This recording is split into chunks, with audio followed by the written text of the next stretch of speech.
live. We're now live on YouTube, starting us up on Rumble. Hello, good afternoon, and welcome to the Omni Coalition Show, aka TOC Show, where we talk about, things sometimes planned, sometimes not planned, all that stuff.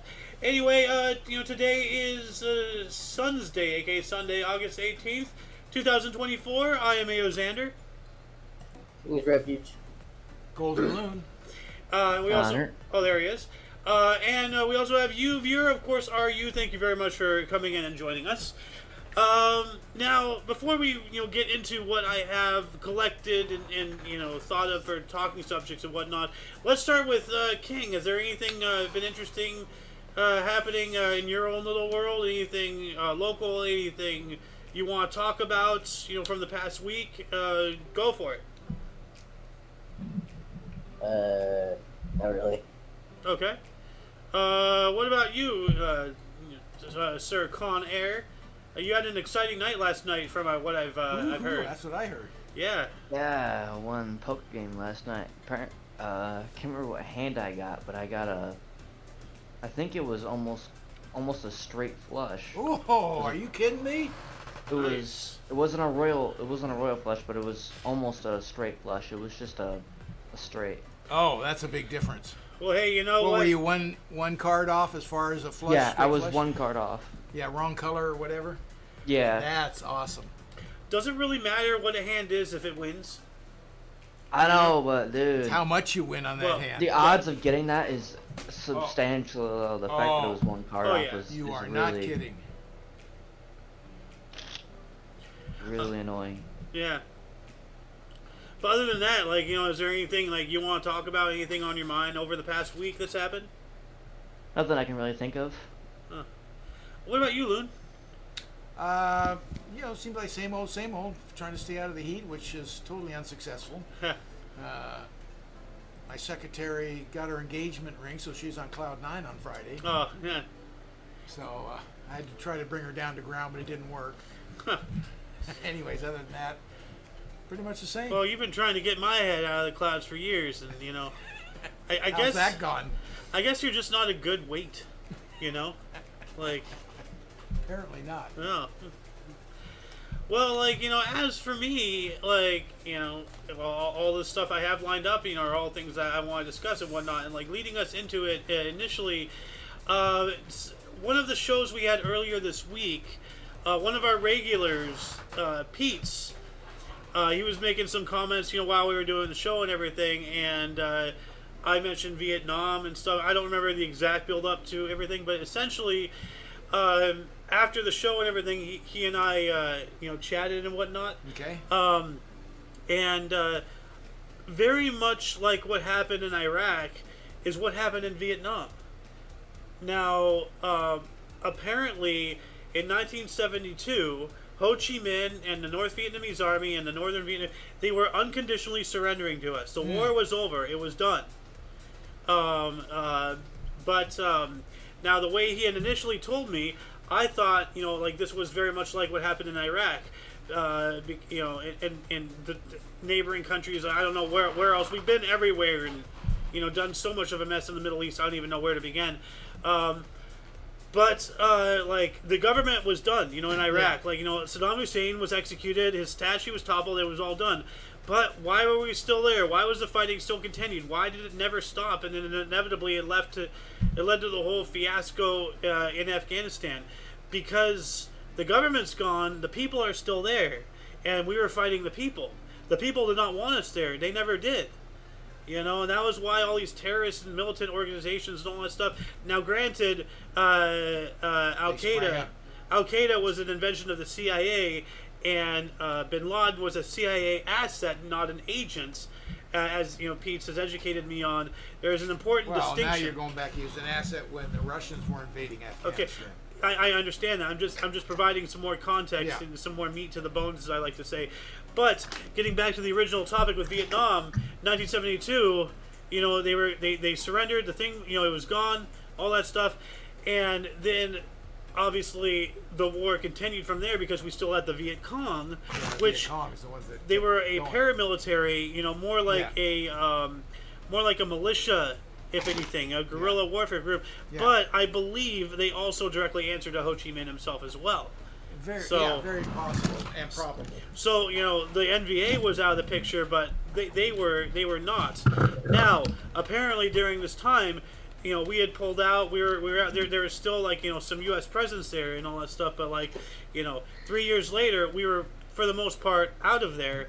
And then 1975.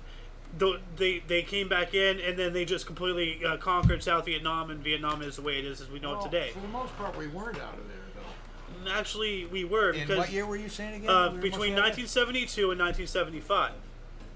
We were mostly out of there. Yeah. Okay. So, and actually, between, I think this is the same video here, so I'm going to stop this music, and I'm going to bigger this, because this is, once again, from Pete's. This is from Fat Electrician. The channel Unsubscribe Highlights, which I'm not so sure why I was not subscribed to them. But the Fat Electrician, I'm going to play this here and just let him talk. He's going to repeat some of the things. Well, I repeated some of the things he said, but he gets into more depth. So let me just play this here. Explain to me how America lost the Korean War, because it's a common saying in the American education. I don't think that America lost the Korean War. It was a good thing in the long run. You're not a fucking moron. Thank you. But the general consensus is America hasn't won a war since World War II. America fought in Korea. What was our goal going into Korea? First of all, it wasn't America action by itself. It was United Nations action, including 17 other countries besides America. What was the goal? We're the police of the world. It was preventing North Korea from taking over South Korea. Which we did. Guess what we have today? South Korea. That sounds like a fucking success to me. They got Samsung next to the My Japanese. dishwasher plays a 35-second long song every time the dishes are cleaned because we fought in the Korean War. So if America entered the Korean War under the fucking pretense of we're trying to save South Korea and South Korea exists today, how the fuck is that a loss? Explain that to me. That makes zero fucking sense. I agree. And then people say, oh, well, America lost Vietnam. Interesting. Let me ask you this, seriously, legitimately, as somebody whose opinion that I value, because I legitimately think that you're an intelligent person, what is the criteria that you can point to say whether a war is won or lost? Go ahead. No, you. Oh, I was just gonna ask, is it the amount of people? Is it whoever kills the most of the other side? Is it whoever? What is the criteria where you can point to it and be like, this is the line where you determine winner and loser as far as war goes? No, it's the. So I'm going to pause it there just to because I really don't like playing other people's products on the show, Right. But and they start off with Korea because chronologically Korea starts, Right. but they do get into Vietnam. So if anybody is wondering I'm talking about Vietnam and now they're talking about Korea, it goes into that. Well, they're both a bit mistaken because it actually ended up a draw, and it's still a draw today because they're still technically war. But here's the America's idea going in. North was attacking the South and making huge headway. We came in with the idea of not only Well, it wasn't us; it was the United Nations, but it was mainly with us backing it, Yes. basically. Our goal is to push the North Koreans out and have one Korea for South Korea. That didn't happen. We ended up with the divide where it is. Mm-hmm. It's a draw, basically. Mm-hmm. But based off what they say, the goal is to, the goal eventually became unified Korea, which did not happen. But the goal was to initially not have a unified Korea under communism, which mission accomplished. Yes. So, and plus we didn't the United States did not declare a state of war on North Korea. The United Nations did. South Korea did. So through South Korea, the United Nations did, and through those, the United States, is technically at war and all that jazz. And I wonder, though, we were talking about this earlier today in history, I wonder if, because North and South Korea are still at a state of active war, they're just in a ceasefire, or whatever, Yeah. but they're still actively in a state of war, and by extension, we are involved in it too. Is China still involved in it? And by extension, does that mean that China and the U.S. are in an active war against each other because of Korea? Well, That's a good point. I don't know the exact politics But behind here's that. something they're not talking about. And the reason why we weren't able to push North Korea back, because China got involved, and sure numbers of military men going in there, it was impossible to stop. That's why we came up with that. But the win was China chose to protect North Korea and didn't go in and take Taiwan instead. Yes. The goal was originally to take Taiwan at that time. Yes. And they chose, no, we're going to go in and save North Korea. Mm-hmm. So, in a way, there's a win there. Both sides kind of win, and I guess it became... a draw. As far as Korea goes, it was a draw. Yeah. Still is. King, do you have anything to say about this before we continue? Nope. Con Air? Nope. Okay. Long-term... It's the long-term benefits of both the victor and the loser. So, for example... No, go ahead. For example... Iraq, not a good example. Japan, very good example. No, not right now. But that'll be a factor. It's like Japan and Germany are recovering, extremely recovered, healthy, great countries, and allies of ours. Okay, so Did I miss the question? I'm going to increase the speed if that's all right with people. Yeah. Like playback speed. Long. Yeah, so I'm going to play at 1.5 speed. So. A little bit. I like your answer, but it's deeper than I wanted it to be. love this. If you're looking at war like it's a boxing match, Yeah. and at the end of the day you have to call a winner and a loser when the war ends. What is the criteria? You were referring to Vietnam. Sure, or any war. Like what is it? Like how did we decide who won World War II in Germany? They quit. They surrendered. Yeah. How did we decide who won World War II as far as the Pacific Theater? They surrendered. They surrendered. Yeah. Okay, so they were forced to sign a peace treaty that was not beneficial to them overall. But there's a level of the Japanese had a level of I don't want to use the word civility, but they were on the same page as the rest of the world when it comes to that's how we operate. Well, they were forced to sign a document stating, "Oh, okay, we were wrong. This is how we're going to operate." And by the way, they've held up to it. So, and they have, and that's great. And Japanese is a tremendous fucking ally. Shout out to this our day. fucking and they've like formed the whole world that we're in today, and I love it. But here's my question: Anime for life. Shohei Ohtani, the best ball player in the world. So we've already addressed I've already addressed the Korean War and how South Korea exists. So I'm going to go ahead and call America and the UN in general the victor in the Korean War. The correct choice. Okay. Yep. Here's my issue with Vietnam. I agree with that. Okay, thank you. High five. Okay, here's my issue with Vietnam. In 1972, America launched Operation Linebacker 2. The 13 days before Christmas in 1972, America sent B-52s all day, every day to bomb the North Vietnamese. Mm-hmm. They had a 36-hour ceasefire over Christmas. After that, they sent a transmission to the North Vietnamese and said, "Are you fuckers ready to quit yet?" Mm-hmm. They said no. The next day, America sent 60 B-52s all at the same time to the North Vietnamese. That's called a Hail Mary right there, yeah. And bombed the shit out of them. Hail Mary. By the time that 60th B-52 had dropped its payload and returned back to base, they'd received a transmission from the North Vietnamese that they were willing to enter peace talks. They then went to Paris and agreed and signed the Paris Accords, which was a peace treaty that did not benefit them. That peace treaty said that they were going to leave Laos, they were going to leave Cambodia, and that North and South Vietnam would reach a peaceful, amicable solution amongst themselves without American influence. And now keep in mind, this is 1962. It's not 72. 1972. Then America left because that was part of the peace treaty. That was in 1972/January of 1973. 1975, North Vietnam invaded the South Vietnamese capital, which we flew and beat out South Vietnamese.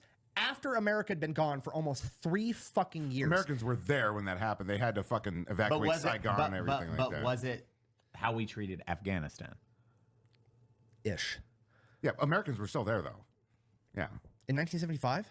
But see, basically, and then they start getting in a whole talk and everything, and a whole discussion like what we're doing and everything. So they played the long con. Yeah. Like they negotiated peace and all that stuff, and then they waited because we still had a presence there. But then they just like, just like the whole. And I think the VC were mostly behind the Tet Offensive, but they just waited a couple years and just came in and took it, like so fast that we had no time to really react, and we weren't gonna go back in and do a whole slog all over again to take the entire but the entire country, peninsula, after spending over a decade at a standstill. There's no way we were gonna take all that back, So just screw it.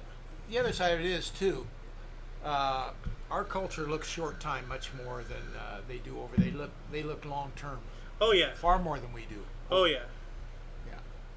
So, but that's really interesting, and like, and as I said, like initially, like I thought, I didn't think it was like a long con. I thought the VC kept going and everything very much like how in more modern times Al Qaeda and whatnot kept going, even though there was no government in Afghanistan and all that stuff.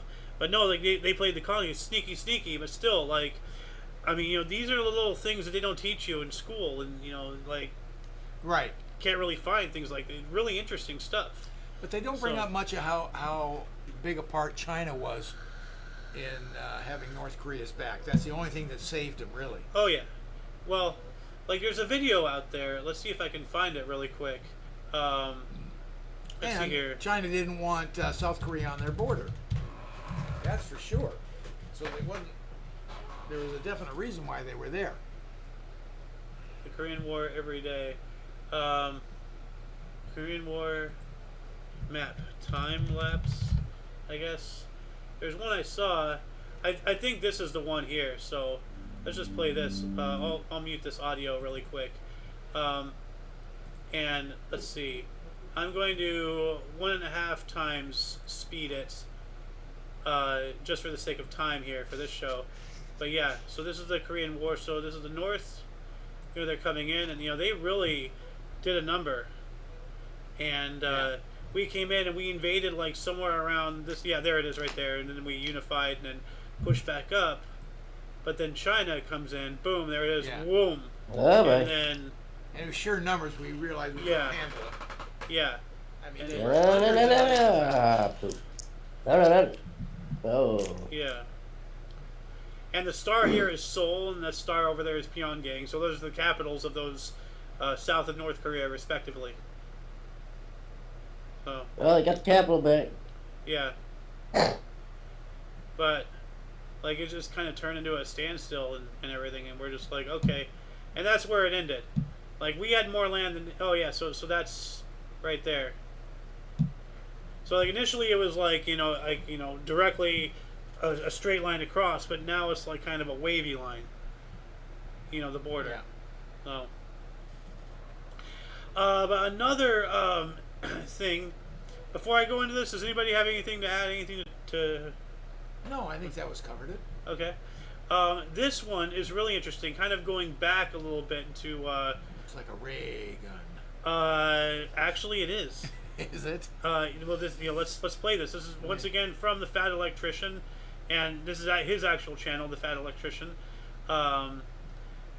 So let me play this here. Today we're talking about death rays, carrots, and how Great Britain's kind of sort of responsible for the creation of Bugs Bunny. Okay, look, if you don't know, pretty much every country involved in World War II is committed to spending a lot of time, money, and effort to coming up with new and creative ways to unalive one another. And early on, Team Bad Guy would invest a lot of time and effort to coming up with a death ray, because that's not the most cliche bad guy thing to do ever. You know what, actually, I take that back. That's probably where the cliche comes from. Anyways, Great Britain, aka the USB, would find out about this pretty early on and proceed to do what the USB does best. They stole it. I mean, tactically acquired it. You know what, let's just be honest. Historically speaking, the USB treats anything of historical or cultural significance the same way. Now, by USB, he's meaning Great Britain. There's the USA and then there's USB. So he's making fun of, Britain's position worldwide and all that stuff, so... A tweaker treats a catalytic converter. I'm not saying it's right, I'm just saying it happened. I mean, let's face it. If grandma passes away and leaves you a nice vase, there is a greater than 0% chance that Britain's gonna try to come take it. Anyway, so Britain ends up developing a death ray, and theirs doesn't work, and neither do the bad guys. But what Britain figures out is that if you turn the death ray down, you can actually use it to track airplanes while they're in flight. This would lead to the invention of the first radar. They then proceeded to equip radar up and down their entire coastline. That way, anytime the enemy bombers approached, they had enough time to scramble their own fighting planes to go and stop the bombing run. And this actually worked really well right up until it didn't. Eventually, the enemy figured out that if they did the bombings at night, they were far more effective. This is because the British airplanes didn't actually have a radar inside of them, so once they were in the air, they were unable to locate the bombers at night. Because of the success of these bombing raids, two things happened. One, London imposed a blackout, meaning at night, no one was supposed to have lights on to make it harder for the bombers bombers to actually see where the city was. And 2, they would develop the AI radar, which stands for aerial interception. And this would be the first radar that was actually inside of a fighter plane. Once the Royal Air Force pilots had onboard radar, they began fucking up the enemy bombing runs so bad that people began asking questions. I mean, for example, they had guys like John Cat Eyes Cunningham, who was a fighter ace credited with downing 20 enemy bombers, 19 of which were at night. Do you understand how insane that is? You only have to down 5 enemy aircrafts to become an ace. This guy did more than 3 times that, and it was in the fucking dark. And when people start asking questions about how that was humanly possible, you want to know what the official British government answer was? He eats a lot of carrots so he can see good at night. Could you imagine getting your entire Air Force's ass beat by like one dude, and the official response is he ate his fruits and vegetables? Like the British Army's got the Lee Enfield rifle, but the Royal Air Force has the Lee N carrot. And the craziest part about this whole thing is everyone actually believed it. You see, World War II, everybody was short on a lot of different resources. Britain in particular was short on food. But one thing they had an abundance of was carrots. So they started telling everybody that their war heroes were eating a bunch of carrots and it helped them see better at night, which coincidentally was really beneficial because London and other cities along the coast were having blackouts every night, so they couldn't see at night. Realizing how incredibly convenient this lie was, Britain launched an enormous propaganda campaign. They began making up all kinds of crazy carrot recipes and putting them in the newspapers. They even began making cartoons trying to inspire children to eat more carrots. A bandwagon that even America hopped on, creating maybe the most iconic cartoon character of all time,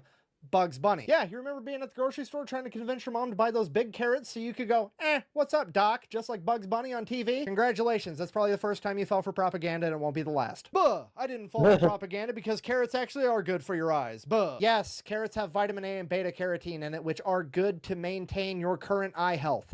Eating a bunch of carrots will not give you supervision. Kind of like how going on a diet might make you lighter, but going on a really intense diet isn't going to make you fucking float. See how that works? Anyways, the point I'm trying to get across is that this propaganda campaign was extremely successful. Not only did it work on the British and American civilian population, but it worked on the enemy as well. Allegedly, there was accounts that the bad guys' leadership started forcing their pilots to eat carrots to the point that they turned orange. And now, to be intellectually honest, I do have to tell you that there are a lot of historians that do not believe that because there wasn't any actual documentation. However, I think to some extent they fell for the propaganda, considering that it is still a worldwide misconception that carrots give you night vision. And it's also worth considering, even if the bad guys didn't fall for the propaganda, it was still a humongous morale boost to the Royal Air Force. I mean, think about how happy you would be if you were a pilot with fancy new top secret radar technology and you were knocking down enemy planes left and right, and you knew that the enemies thought it was because you were using carrots as a performance enhancing drug. That shit would be fucking hilarious. You know for a fact those pilots were feeding into it too. Painting carrots and shit on the side of their plane for every enemy plane they downed. Telling each other stories in the chow hall like, guys, no shit, there I was. I pulled up behind this bomber and he hadn't seen me yet, and I wanted to find out if these guys were actually orange, so I pulled up next to him and I wanted to look inside of that phallic indentation. I mean penis perforation. I mean cockpit, sorry. So I pulled up next to him, took a look in this cockpit, and this motherfucker is bright orange. We made direct eye contact and his jaw falls into his lap and I take a big bite out of a carrot right before I drop back behind him and shoot him down. So yeah, there you have it. The epic saga of how Great Britain failed at making a death ray only to accidentally create radar, subsequently revolutionizing warfare for the rest of forever. And then in order to cover it up, they convinced the entire planet that carrots somehow gave you night vision. Best way to support the channel is to go to the Fat... So yeah, that's from, once again, the Fat Electrician. I will have a link to this in the underbar after this live stream. But dude, like that's one hell of a story. You know, like the invention of radar, the creation of that carrot propaganda, you know, like that whole stereotype thing. It's it's a whole, you can make a movie out of just that one story, man. Like that's wild. The radar was cool. Yeah, it was. You know, and what does radar stand for? Yeah, you just said it. Radio detection and range. Yeah. Yeah, it's range finding through radio detection and stuff. But yeah, but like another interesting aircraft, you know, or I guess like, you know, aeronautics story and all that stuff, and you know, involving airplanes and whatnot, is when they were developing jets. Now this is like post World War II. So, like, you know, there was still, like, you know, top secret technology and stuff. The populace at large still had no idea about jet technology, even though, like, you know, the Germans had it and all that stuff, but it was still, you know, not really a massively known subject. Right. So, what was really funny is there's this one story about one of the test pilots. He goes up and he's in a full gorilla suit. Like a costume, you know, like, you know, okay. We can go to a costume. He's one of those gorilla costume parties, like, you know, something that you see out of Trading Places. You know, they put that guy in the costume. Yeah. One of that. So that way, if he is inevitably seen by like random other pilots or something, we're like, oh my god, I saw a gorilla flying a propellerless airplane. Okay, enough with the rum, like, just like it's pre-gaslighting, I guess, like, just to keep it a secret. Yeah. And that's pretty cool. So, now let's see here. Very much akin. So I've covered all this. We spoke about this a little bit. I'm not sure on the show, but California, I believe, has passed a legislation to remove U-turns. We saw something about that, yeah. It was against gays. I thought it was just in a certain area. Is that right? Yeah, it was just a certain area. Yes, they are calling the U-turn sign anti-gay or something. A homophobic signal. There you go. To subliminally get people to reverse their decision in becoming gay or whatever, and go back to going straight or whatever it is. Whatever. Who comes up with this stuff? Psychos. Crazy people who clearly Just stupid. We need to make you want to talk about a real MAGA. I'm all for making asylums great again. Let's start putting these people back into padded rooms where they belong. So if they put up a sign saying no U-turn, that means it's promoting homosexuality, right? I guess so. Hello, God, is this dumb? I don't know. It's just ridiculous. Oh yeah, and I also put a note here. They're going after coffee.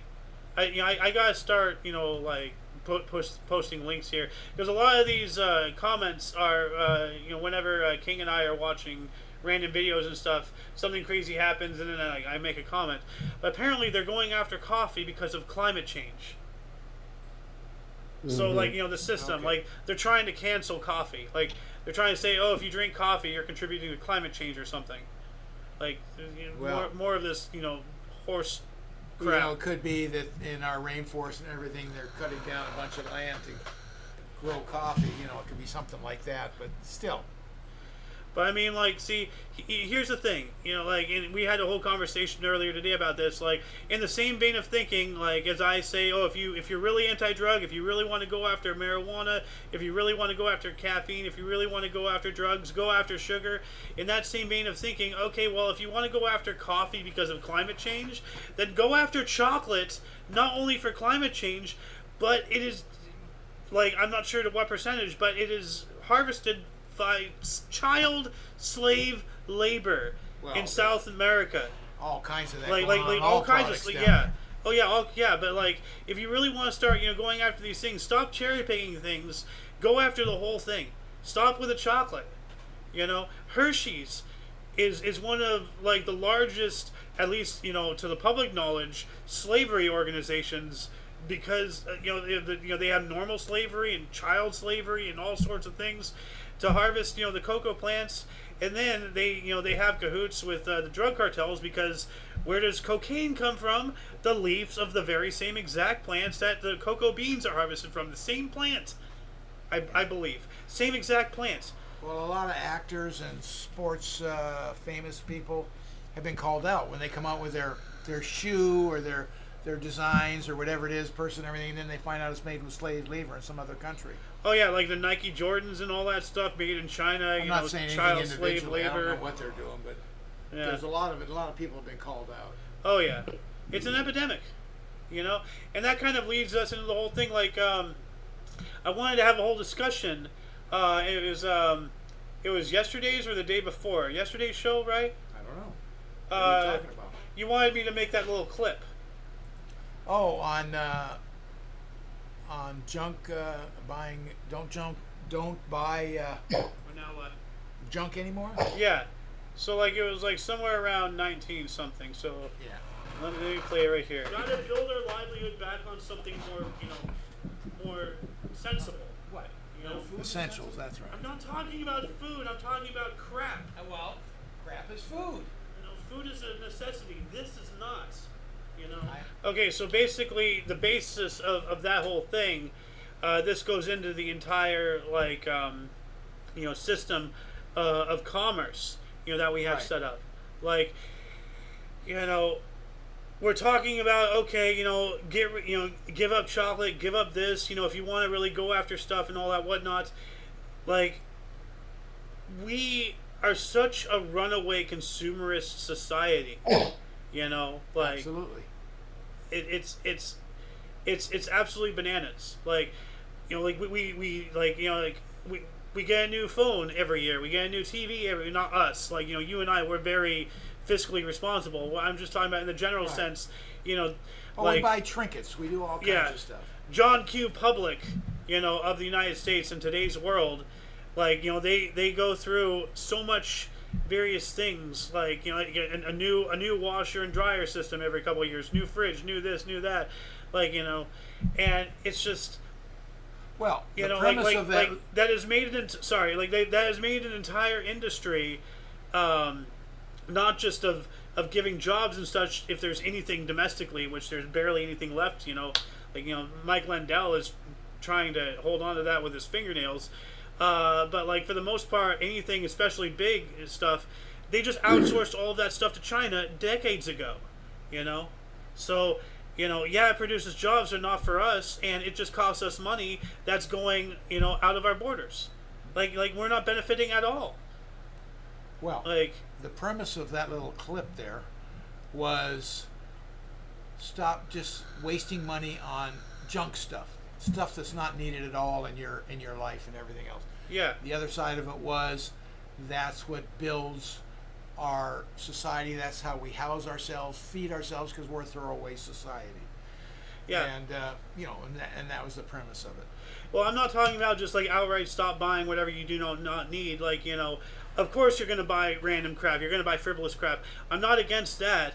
What I am against is somehow, like, our culture of economics and materialism and all that whatnot has gotten so bad that the term planned obsolescence, Sure. like, our phones are how old and all that stuff. Like, I'm having I've had some problems running games and whatnot because my hardware can only handle so much. Like, I'm very antiquated, and pretty soon here, like, I might not even be able to run the base operating system of Samsung Galaxy phones because my phone might not even be powerful enough to run it.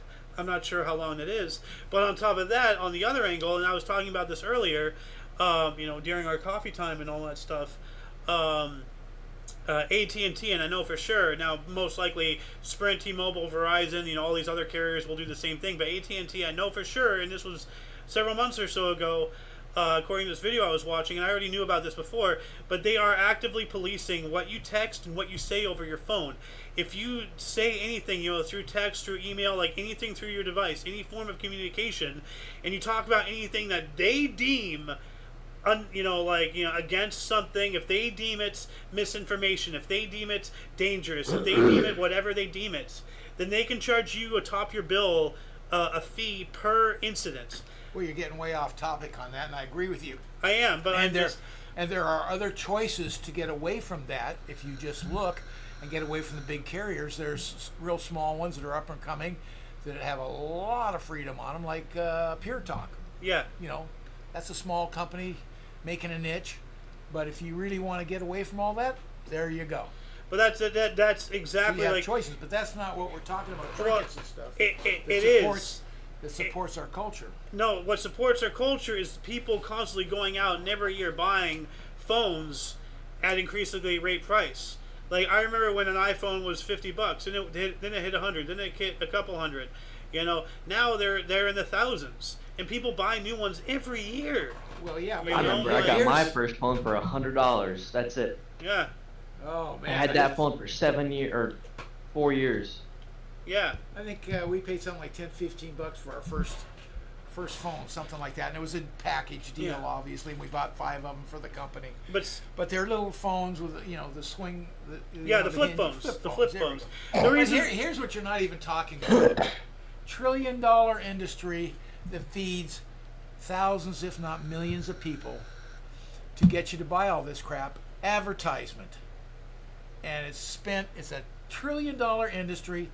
And a lot of people get very rich. A lot of people, house themselves with it.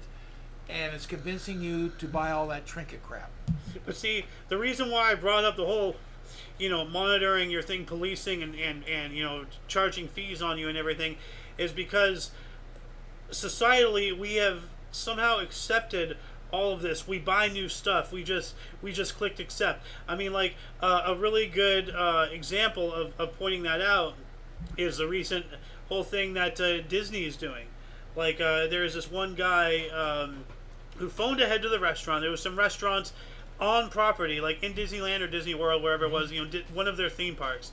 It was on property. It's a third party company, but it's on property. They called ahead, told them he had like a nut allergy and a gluten intolerance or something. He had like a couple food allergies or something. Yep. So they told them, they were well notified in advance. They completely ignored it. He had an episode, and unfortunately, he did not make it. Now, years ago, this same guy, he had signed up for a Disney Plus trial, like a free trial account. And the fine print of the EULA, the End User License Agreement, or whatever it is that they call, the legal document, in order to, have your free trial account, click accept here and here, essentially waived Disney's responsibility if anything happened. Some specific terminology involving, but because it's owned by Disney, and that's a Disney, that's Disney Plus, that's a streaming service, because it's owned overall by the entire parent organization, umbrella corporation thing, they're trying to tie that in and using that as a way to absolve them of responsibilities for this outrageous negligence that led to someone in no longer being with us. But isn't the family suing the wrong people? Shouldn't they be suing the restaurants? It's a third They are party. suing the restaurant, but the big money is in Disney. Well, no, they're That's not what going. they're for. No, I don't think they're going after Disney. But because the restaurant is on park, anything, even adjacent to Disney, they will come and they will defend it. So if there's one restaurant that's been successfully sued on their park, that's not a good look for them. So they're going to come, even if they're not involved. They are involved.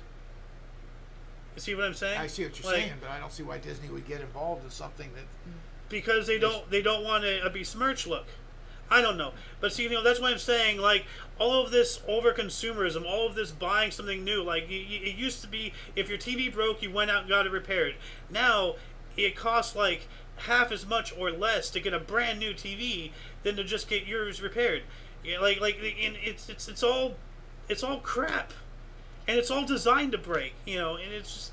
Well, I'm going back maybe 30 years. This is the broken window fallacy, at Disney World, and I never heard the results of it, but they have, big ponds or whatever you want to call them. Oh, you're talking about the alligator thing? Yeah. Oh, with man. Little beaches along it. Yeah, little kid. Who would think of alligators in Disneyland, on the water? Yeah, well, Disney World, in Florida, yeah.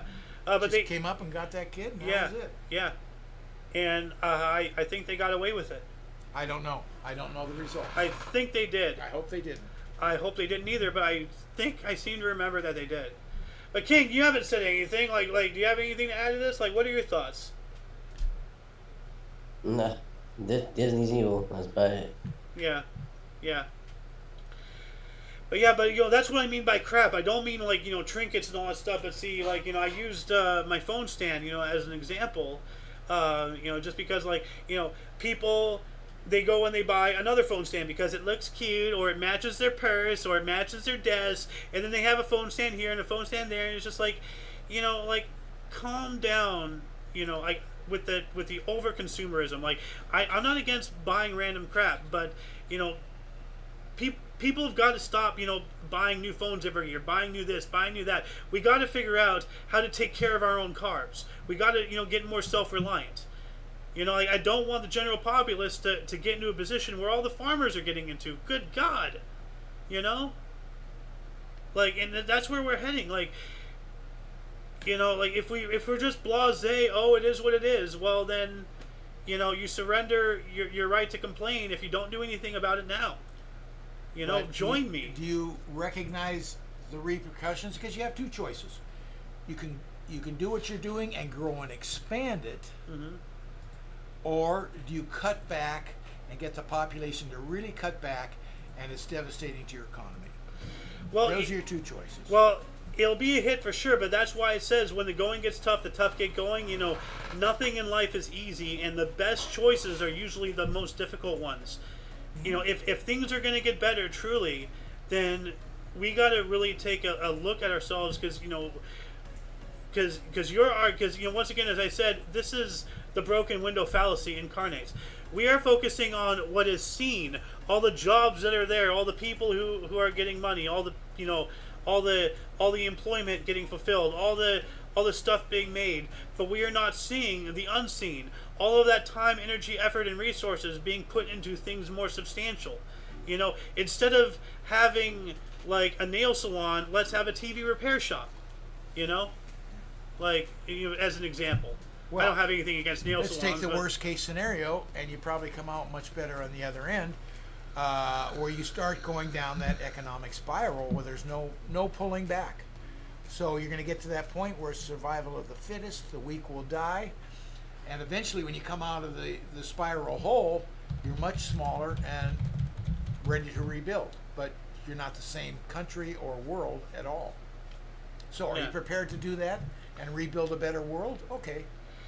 Now, if I may play another video here, like, I spoke about this earlier, and this is, once again, this is the actual broken window fallacy.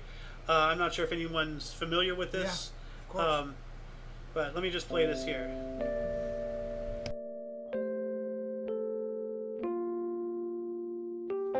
What is the broken window fallacy? It all starts when a hooligan decides to throw a brick through the local baker's window. The community gathers at the bakery to discuss what has happened. I feel bad for that poor baker. He's lost a window. It's true, but if you stop and think about it, maybe it's not all that bad. After all, the baker does have to repair his window, which means the glazier will now have work to do. After getting paid, the glazier will probably spend his new income on some of your crops. Then you'll have income to spend on even more goods and services. Biscuits and gravy. The hooligan has actually stimulated the economy. Imagine how many more jobs would have been created if the hooligan had done more damage. Have you all lost your minds? Haven't you read Frederick Bastiat or Henry Hazlitt?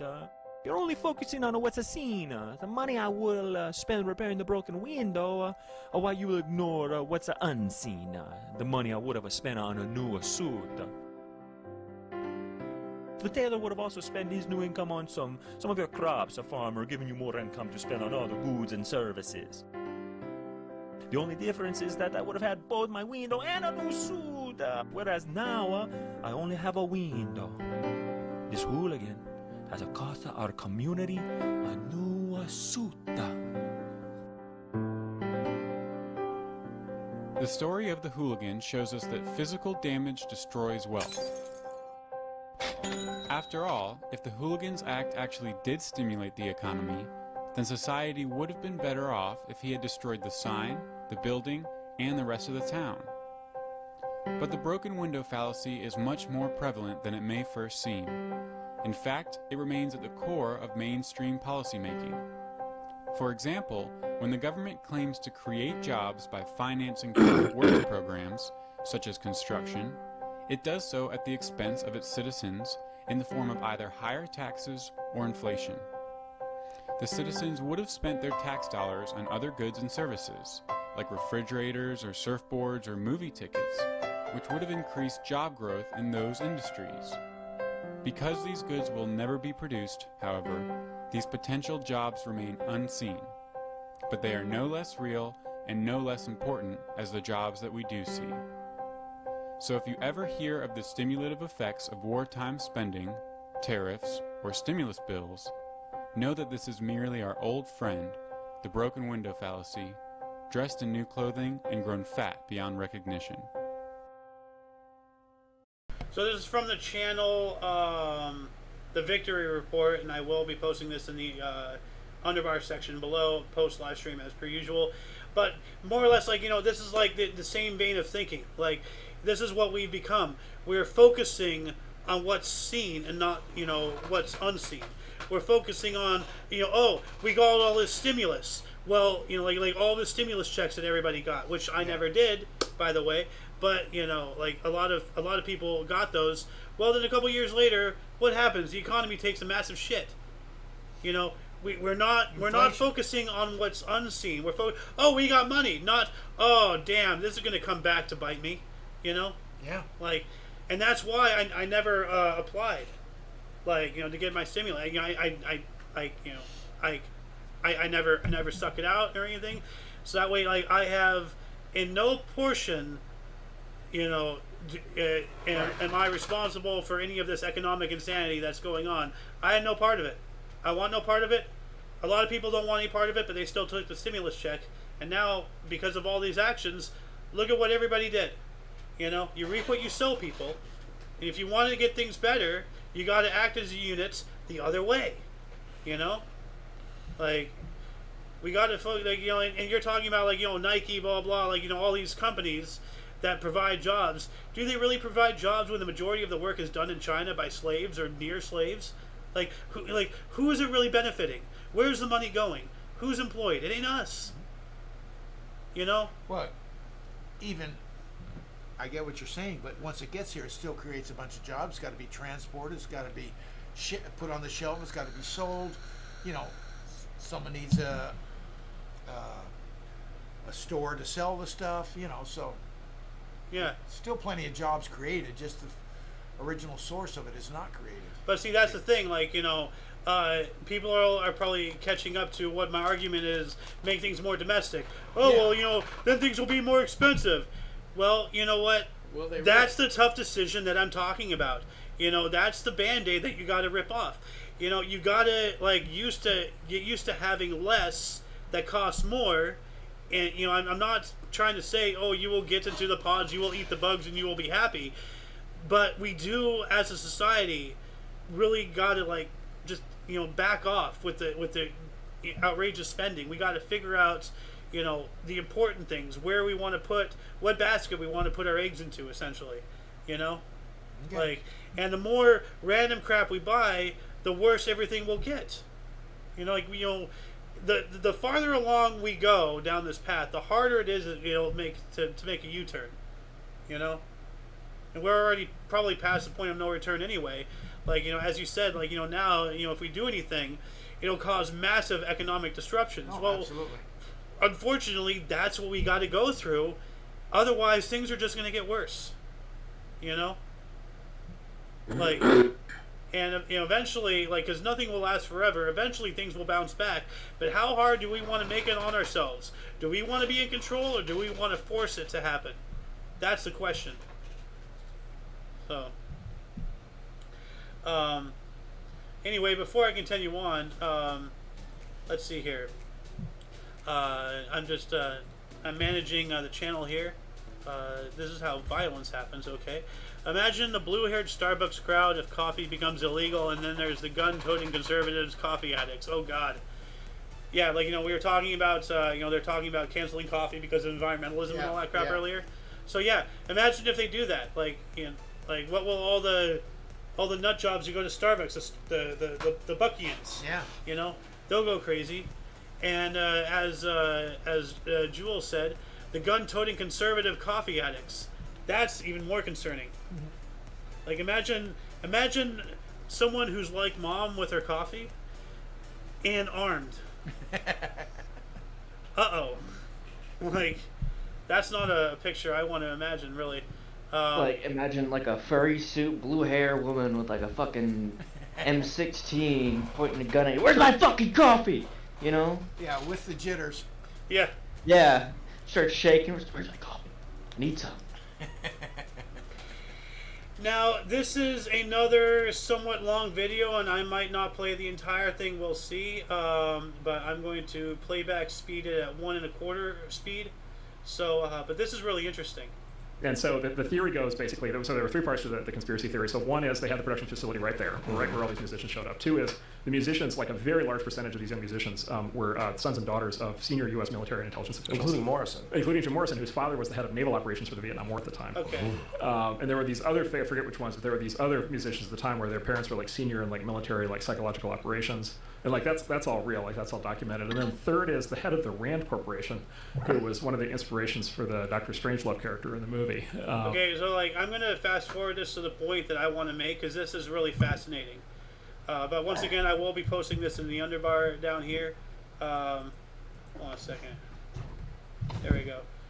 Didn't have at the time. How did they fake it? They just did, yeah. Exactly. Yeah, so let me rewind it. Actually, basically, the U.S. military was basically faking these bomb tests to freak out the Russians, to make us think that we had weapons. We had basically a potency to our nuclear weapon arsenal that we actually didn't have at the time. How did they fake it? They just did, yeah. Exactly. This is it. Well, so there's a yeah. Okay, so here's the question, right? So what happened? Okay, so this is great. Okay, you'll love this. So what happened to the camera? You son of a bitch. You son of a bitch. How is that happening yet the camera's like totally stable and fine? Oh my god. And by the way, the film is fine. The radiation didn't cause any damage to the film. Oh my god. This looks like how you shoot. Well, by the way, okay, we'll do this one. We'll do the loop one more time here. Let's see the car. The car's right behind the house. It just showed up. Oh, okay. It just showed up. So wait a minute. First of all, wasn't there. First of all, where'd the car come from? No car. The second is, does it really look like car? A real, does that look like a real car? That's insane. And look at the and look at the. So yeah. So what they're pointing out, I'm not sure if the loon can see it, but if you look at the bottom and right the, here, okay. So you see the house, okay? Yeah. You know, but it's gonna do a flash, and then there's gonna be suddenly a car behind it. Watch. Yeah, and look at when the house blows. Look at the wood. Does that look like it? Look at there's a car behind it now. Do you see that? Yeah. Where'd it come from? It's almost as if there was a cut in editing. You think? So like you know we all know we've all Completely seen different time of day. Yeah, we've all seen this footage. Yeah. You know. Everybody has. But you know, as this guy is arguing, all of this is all a lie to, you know, convince the Russians, you know, we have all this powerful stuff. And I think he goes into like a little like crazy town thing going on about the whole Hiroshima and Nagasaki thing being a lie, which I really don't think so, because there's witnesses, you know. Yeah. But those are full size. His greatest point is, hey, how come the film's intact? Yeah. Well, how come you can't be in that area at all? How come it's stabilized? Yeah. You know. Yeah, it didn't shake, nothing. I mean, even if it was behind some, like, you know, structure, you know, the wind moves back and it'll shake it. The ground, it'll shake, you know, maybe, like... But, the giant lumber beams as they go flying. Yeah. That's hard to say. Is that a house or is that like, you know, is that a 12-inch, scale model? What? Right. So like the fucking car. Anyway, I don't know. Like I have no idea. Having said that, if that was fake, it was fake at Lookout Mountain. Wow. Right. At the exact same place and time. But did they have the kind of special effects to do something? So you know, basically, like, you know, that's really wild. You know. Very. And that coincides. You never think about that for a second. Yeah. You just accept it as there it is. Exactly. You know, like Joe Rogan said exactly what was on my mind. You know, like, why is the camera not shaking? Yeah. You son of a gun. Like, yeah. So, now we are approaching our first hour, so I still have a couple things here, but we'll probably save that for next week. I want to get into the news really quick.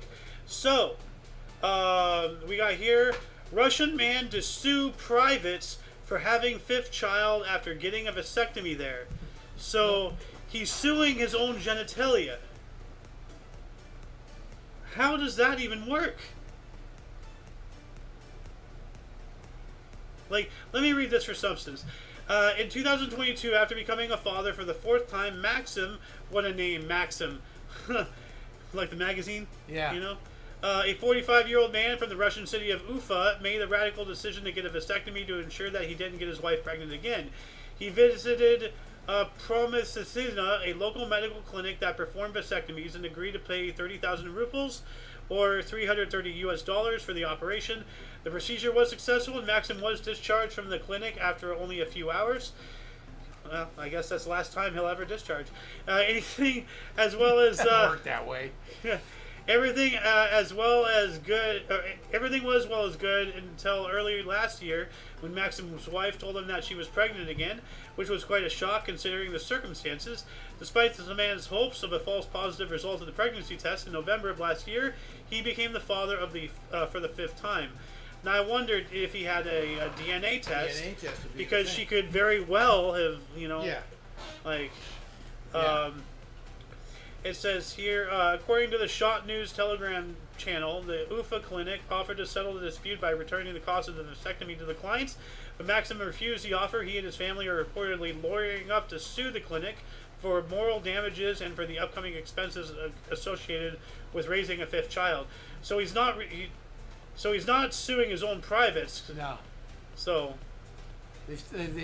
Yeah, it doesn't make sense. Well, in today's world, it kind of does. No, the headline doesn't make sense the way they've written it. In today's world, it kind of does.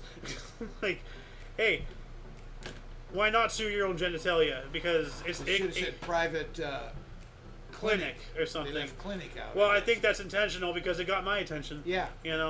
But let's don't say clinic. Yeah. All right. King, you want to read off a couple headlines here? The toothache tree, a unique coin-covered shrine in Kathmandu. And look at this. It's covered in coins. Ooh. So, located on a narrow street in Kathmandu between Thamel and Kanadumar Square, the toothache tree is undoubtedly one of the most unusual tourist attractions in the Nepalese capital. Okay, here we go. It is a shrine to the goddess Vaishya Dev, the patron saint of toothache, where people suffering from dental problems nail rupee coins to an old tree trunk as offerings. So they have a patron saint of toothaches? Like, I guess so. Very much like Guinness has a record for everything, I guess there is a god for everything. Yeah.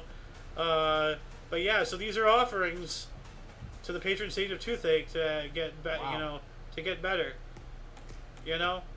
I have another. I'd throw a couple coins at it if it'll work. You got a toothache, you'll do anything. Yeah. Well, what else do we got?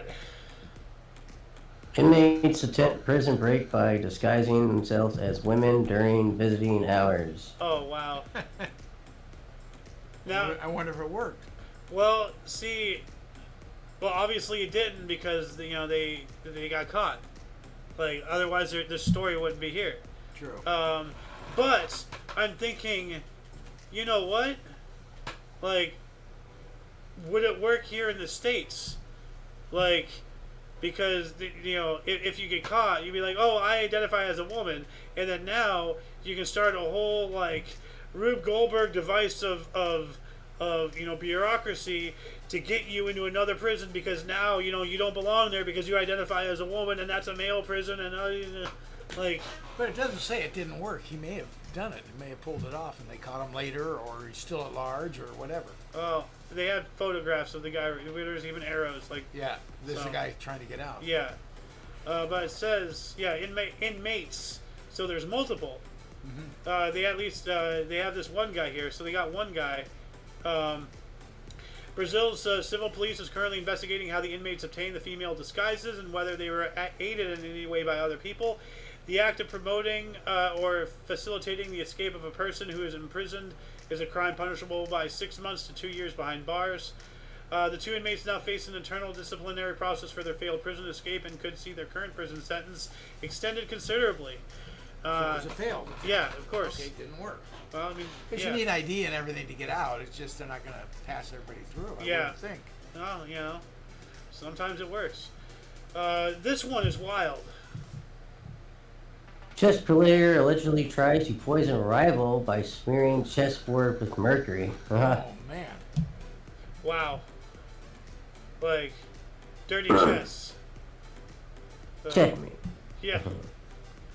Well, I mean, it's a game about kings and knights, and what better way to kill your opponent than food poisoning, Yeah. Huh.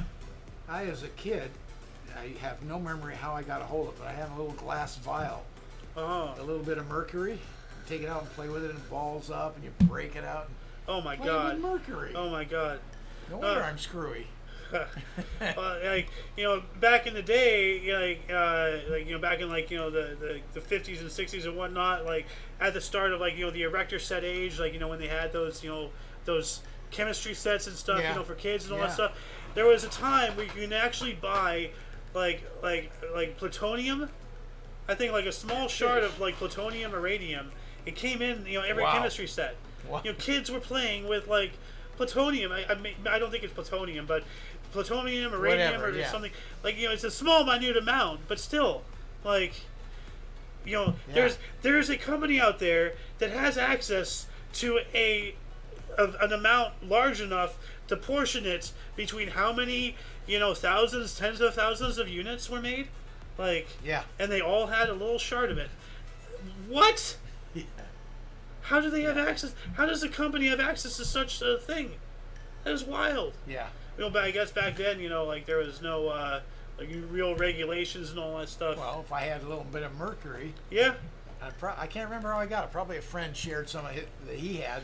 Probably gave me a little. Well, mercury is one thing because you know that's toxic and that was discovered later on. But you know. Yeah, no, what you're talking about. But plutonium, uranium, palladium, whatever it is, you know that stuff is for. Palladium, that's just a metal. Well, you know, whatever it is, you know, but that's stuff for, you know, that's military. You know, that's you know, it's not just that it's radioactive and it's a health risk. Why would there be anything of that level when we need that to make the bomb, you know, during the Cold War, the 50s, the 60s? Yeah. Like, why are we sharing our nuclear stockpile with our citizens? What? Let's put this in our chemistry set. Yeah. So, what do we got here, Sir King? This one is hilarious. A dangerous criminal wanted in the U.S. for 20 years, found working as police officer in Mexico. Wow. Wow. So Antonio El Diablo Riano, a fugitive wanted by U.S. authorities for almost 2 decades in connection to a fatal shooting in Cincinnati, was recently found working as a police officer in Mexico. This guy. Wow. Good grief. Like, I mean, this guy is living the life of a sim. You go from being a criminal to being a law enforcement officer. Yeah. Like, well, it's amazing after 20 years they found him. That's amazing. Yeah. Someone must have reported him. Well, I guess. I mean, like... A mad wife or something. Well, I mean, like, you know, with all of this technology and everything, like, you know, it was demonstrated, like, very well in The Circle. You know, like, you remember The Circle, King? You know that movie? Yeah. Like, all of the photos, all this facial recognition technology, cameras everywhere, computers, internet, everything is linked, everything's talking to each other. It's just a matter of time before if any criminal is alive and still at large and is not just in like living in the jungle and just separated indefinitely from society, if they're in any form of town with an internet connection, they will be found. Like eventually, it's just like, you know, we're living in a police state world, you know. And yet we can't find out who left coke in the White House. Oh yeah. Yeah. Yeah. Yeah. Oh well, speaking of coke, what do we got here? Chiapas, Mexico's Coca-Cola addicted state. So like, I you know, heard about this section of Mexico. Yeah, we all know about Mexican Coke. They use actual real cane sugar, not this, you know, corn syrup crap, you know, that we use over here and all that whatnot. But like, you know, very much like, you know, California, Texas, New Jersey, New Hampshire are states in the United States. Chiapas is a state in in Mexico. Yeah. And apparently, the Mexican state of Chiapas, where the average person drinks 821.2 liters of Coca-Cola per year, roughly 32 times the global average. Like, yikes. Is that because of water? Yeah, don't drink the water in Mexico. It'll give you death. But then again, you know, they use water to make the Coke, so, yeah. I guess they filter it and everything, so... Well, yeah.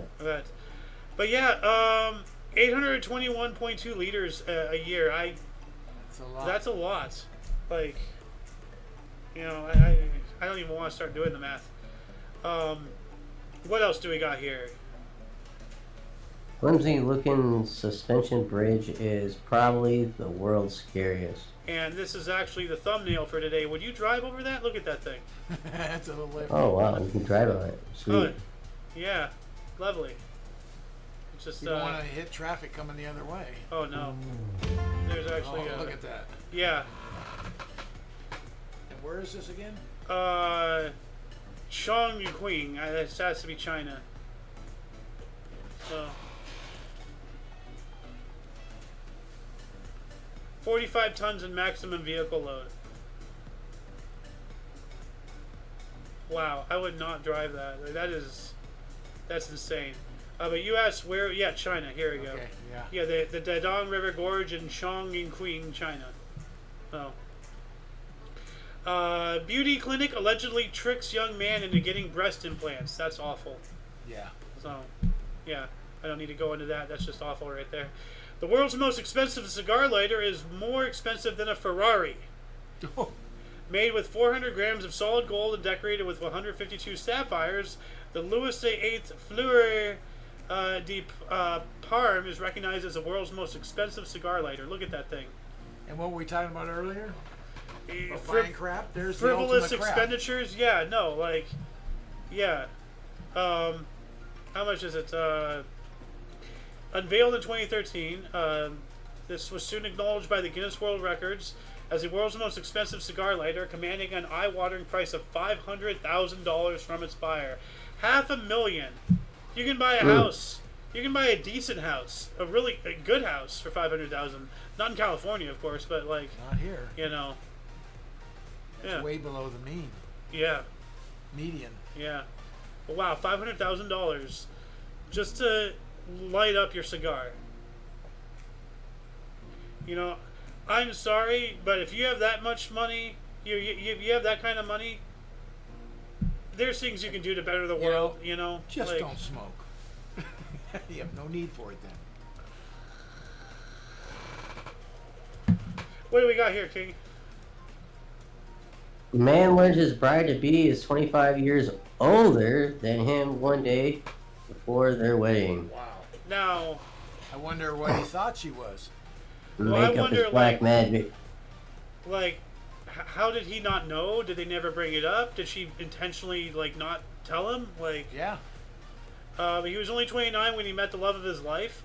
Aki was running a Japanese-style bar, and after making some small talk, he realized they had a lot in common. You know, yada, yada, yada. But he never guessed her real age, and she didn't reveal it either, fearing that it would scare him away. So she intentionally...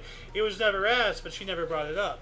So don't ask, don't tell. It's kind of like on him, though. Yeah, he should have asked. But, I mean, well, a gentleman never asks, and a lady never tells. You know, so it's just... It's kind of... Come on, if you're in a serious relationship, you're going to say, how old are you anyways? You're not Yeah. going to say that? In a serious relationship. I'm not saying you're dating someone. Yeah. I mean, you do want to learn some basic stuff. Yeah. But she was 54 at the time, and he was 29. Holy crap, dude. Like... Or just what year were you born, or whatever. Something. You know, Yeah. when did you go to school? You know. Yeah. Yeah, you'd think, you know, somewhere it would have been figured out, you know? Yeah. But the day before they got married, wow, that's... So the question is, did he go through with the marriage? I don't know. Like, probably. He said, quote, "I don't mind your age at all. It doesn't matter. What matters is why you didn't tell me earlier so you wouldn't have to worry for so long," end quote. So the 65-year-old woman told the publication that part of the reason she kept her real age a secret from Yoshikata was Japanese society's prejudice against older women dating or marrying younger men. So I think they went through with it. Like I don't want to scour the entire thing here, but I think they did go through with it. So you're going to say something though? You said okay. No, that's it. Texas woman's tongue is the world's widest at 3.11 inches, so almost 4 inches.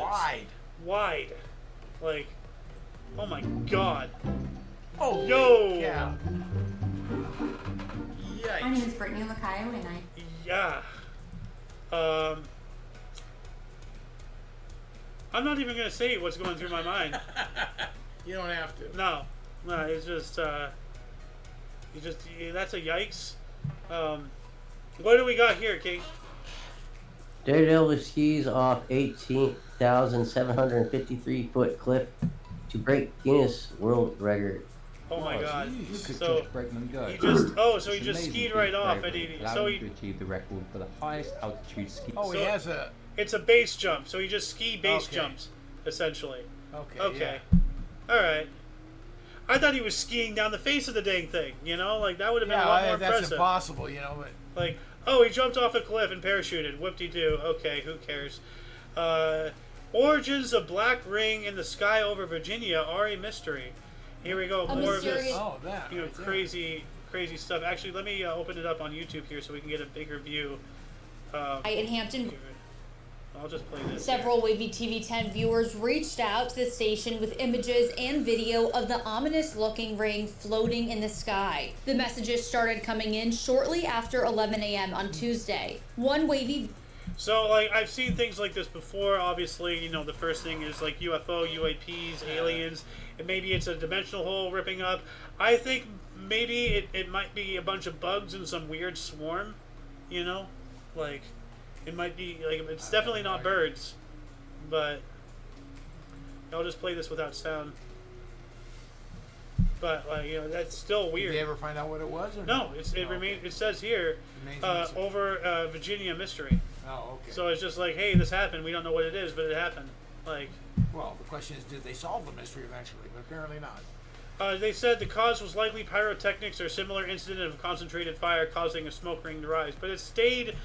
See, the thing is, that's unconceivable because smoke disperses in air. Yeah. Yeah. Well, and you currents can will take it see, away. you can see it's moving. Like, hold on a second. Those are still images. You see the actual video. You can see it's waving. It's moving, ever so Or is that slightly. the camera moving? Well, no, the camera's moving, but you can see that, you know, it's slightly, like, the rings are, you know, ever so slightly, you know, moving, pulsating, you know, moving, you know, changing in thickness and thinness. Like, you can see right there, you know, it's a different position. That is not smoke. That is absolutely not smoke. And by that altitude, it would have very much dispersed. There's no... Yeah, it's not going to... There's no fire on Earth that creates smoke like that. I'm sorry. Like, you know, that just hang times, you know? That's not normal. So, I don't know. That's like a smoke ring, you know, blowing a smoke ring. Yeah, but that disperses. No, you know? Yes, of course it does. Yo, King! Dog spooked by thunder runs 20 miles from home. Ooh, that's a long ways. Well, Wow. yeah. Like, 20 miles, jeez. yeah. Animal rescuers in Ireland said a dog spooked by a thunderstorm ended up running 20 miles from home. Wow. We have a Spanish man collects 3,615 different cell phones. That's quite a Me, the collection Guinness there. World Records. What? Look at that, I said. Oh yeah. And look, they're all on like movable shelving units and everything. Yeah, no, he's got a whole thing to display. Wow, look at all of those. A lot of these look like repeats though. Like different colors, you know, same thing, different well, colors. not just different colors, but I mean like earlier on, like it won't let me pause here. But you see a lot of there's the same color. Yeah. But he has them numbered. No, this doesn't count. You know, you can't have now different colors. Okay, I can understand different styles and all that stuff. But if you have a repeat the same color, you can't count that as multiple. Like that's not right. Why would you bother doing that? Here we go again. You frivolous crap. You know. Well, most likely he didn't buy 99.9% of them because you know people throw away phones, and then he's buying them wherever they're before they scrap them out. Yeah. Or taking whatever he wants. Yeah. Scrapped. Wow. Wow, some of those look like the cordless ones from you know, house, you know, landlines and I don't such. see any of the flip-ups. Come on, give us some flip-ups. They're older. I think he probably has them on display. They're probably flipped up. Oh wait! I just saw a couple. It's really quick. Do you see that? No. Hey, hold on a second. Right there. Oh. Do you see that? Saw some. Yeah. Hey, hold on a second. Let me bigger this really quick. Boom! Right there. Do you see that? Yeah. So he had some flips. What else do we got here? Man thought 200,057 631 lottery prize was scam. Yeah, $257,631 lottery prize turned out to be a scam. What a... Oh, I would sue them. Like... Well, was he the guy scamming, or did he get scammed? Well, it says here, Michigan... He thought it was a scam, and it wasn't. Oh. Oh, he thought it was a scam. A Michigan man delayed collecting his jackpot for 6 months because he thought it was a scam. He didn't realize he was gaining centuries of big cash second chance jackpot by playing eligible games at MichiganLottery.com. He was suspicious when he received an email about the prize February 14th drawing. So, he thought he was. So he thought it was a scam. Okay. So I hope he cashed in. Like I presume he did. You know, this is saying. Sounds like he did. He waited 6 months. Yeah. Okay, here we go. Crash truck covers California highway in boxes of raisins. Oh. Well, at least we don't have to worry about them dehydrating in that old California sun. There are, raisins are just, like really thirsty grapes. Yeah, dried but up grapes. 6 lanes were closed. Spilled hundreds of boxes of raisins. Breaking news to get to a really bad accident. Actually, this has a YouTube, so let me play it on YouTube so I don't have to full screen it. A big rig collision, Wow, in look fact, at in the that. Waukeniata Flint Ridge area. Let's go to Chris Christie in there, 7 HD. Chris? Yeah, that's right, David. Taking a live look at the 2 freeway just south of the 210, where there is now a mile-long backup due to that semi-tractor trailer that has lost hundreds of boxes of raisins. You can see raisins splattered all over both lanes, north and southbound of the 2 freeway, knocking out 6 lanes altogether, 3 in each direction, 1 lane open in either direction, causing a major wrinkle in this rush hour. Reporting live from One lane open in Southern California. That's hell. Yeah. Like, man. We got a basketball coach sinks 1,134 three-pointers in 1 hour to break world record. Jeez. Hey, nice. 3-pointers. Just a high school basketball coach from Maine. Just some guy. Gotta give that guy kudos. Yeah, Ryan Martin. But watch out, Mr. Martin. David Rush, he's thirsty. He's going to come after that record. Oh. That's a tough one to break. You better be a good basketball player. Yeah, well, he's David Rush, man. You can't hush the rush. So, what else do we got here? Sewer crew removes monster 110-pound fat bird. Now, do you guys know do you know what a fatberg is? Have no idea. No. It's basically like it's like, you know what an iceberg is? Yeah. But think of the premise of an iceberg, but instead of frozen water, don't tell me. it's fat, built up, God knows what in the sewers that congeal in mass and then form a blockage, and it's a serious problem. So 110 pounds of just fat. Not just fat, but it's called a fat bird because it's made of congealed, fats and sugars, and when you go to the restroom, okay. Yeah. It's not like people are like dumping fat down the toilet and stuff, but you have there's fat cells and such that are in your number 2 and that are in your natural passing. Eventually, enough of that builds up in sewers to form an actual thing, and then that's when it starts and it's exponential. In between that and other random crap female products and whatnot and other stuff that's just washed down the drain and everything. It all forms into a giant mass and it blocks, and they have to go in there and get it out. So, imagine tackling that. No thanks. Don't want to imagine it. Gross. What else do we got here? Lost wedding ring found in Kentucky family farm after 61 years. Whoa. That's cool. Yeah. It stayed there. That's kind of like the story about this one woman. She was out, tending her garden and all that stuff, and she didn't realize, but her ring slipped off at some point. And then later on, after they harvested, they found her ring. A carrot had grown through it. Actually, let's see if I can find a picture. It's hilarious. Carrot with ring images. Yeah, long lost diamond ring. Yeah, this is it. Look at that. Yeah, this is it after they pull it out. Can you imagine you're just pulling out carrots and then, oh snap, my ring. I think this one is no. This is fake. This is a proposition, but this is the actual real one. So, But that's wild. Yeah. And like we have one here with turmeric.